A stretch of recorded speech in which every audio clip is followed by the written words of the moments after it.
Barishal লঞ্চঘাট terminal থেকে launch ছেড়ে যাচ্ছে মেহেন্দিগঞ্জের উদ্দেশ্যে।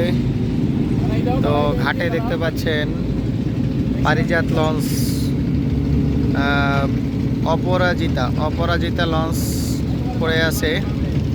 আমার জানা মতে এই লঞ্চটি আগে নাম ছিল পারিজাত, এটি বরিশাল মধুচৌধুরীহাট ইলিশাল লাইনে চলাচল করত, কিন্তু কী কারণে এটির নাম অপরাজিতা হয়েছে জানি না। তো এখন আমরা বরিশাল ছোট একতলা লঞ্চঘাট থেকে বিদায় নিচ্ছি মেহেন্দিগঞ্জের উদ্দেশ্যে। আমাদের লঞ্চটি ছেড়ে যাচ্ছে, ঘাট ত্যাগ করতেছে সকাল 8টায়।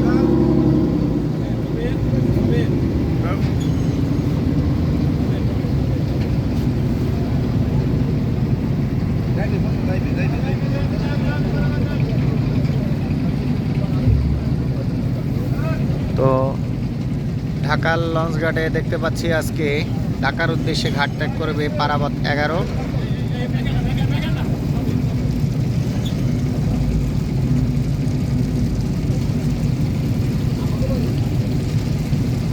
পারাবত 11 ওই পাশে, আর ঢাকার কি লঞ্চ আছে জানি না। এই হচ্ছে আমাদের বরিশাল লঞ্চ টার্মিনাল।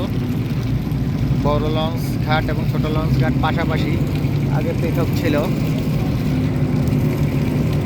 তো ছোট্ট করে একটি ধাক্কা লাগবে ঢাকার লঞ্চ পারাবত 11-র সাথে,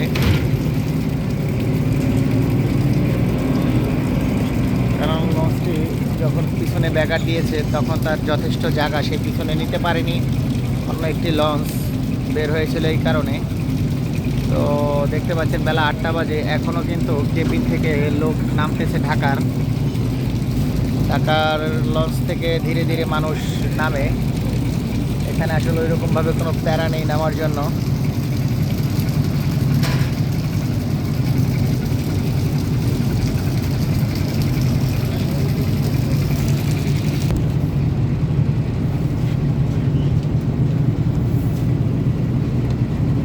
বরিশাল লঞ্চঘাট টার্মিনাল থেকে আজ আমাদের লঞ্চ এখন বরিশাল টার্মিনাল ত্যাগ করে বরিশালের উদ্দেশ্যে রওনা দিচ্ছে।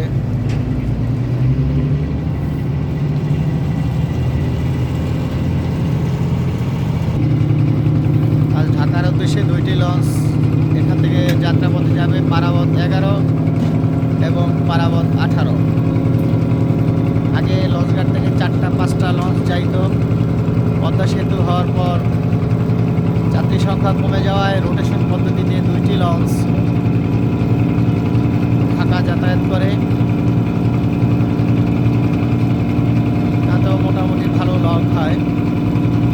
এবং ওই পাশেই যে একটু দেখতে পাচ্ছেন, কতটুকু দেখানো সম্ভব হচ্ছে জানি না, চোখ দিয়ে দেখানোর চেষ্টা করতেছি। ওই হচ্ছে ভোলা লাহারাটগামী স্পিডবোট ঘাট, যেটা ডিসি ঘাট বলে। ওখান থেকে ভোলা লাহারাটের উদ্দেশ্যে স্পিডবোট চলে যায়। আর এই পাটটা যে দেখতে পাচ্ছেন, এইটা হচ্ছে বরিশাল কাউয়ারচর নামে পরিচিত। এটা লঞ্চঘাটের ওখান থেকে ট্রলারে করে এপারে আসে মানুষজন। দিন রাত 24 ঘন্টা চলে থাকে। এই যে আপনারা গাড়ি দেখতে পাচ্ছেন, এই পারে বাস গাড়ি দাঁড়ানো আছে। এই গাড়িগুলো মূলত ভোলা লাহারাটের উদ্দেশ্যে ছেড়ে যায় এখান থেকে যাত্রী সাধারণ নিয়ে।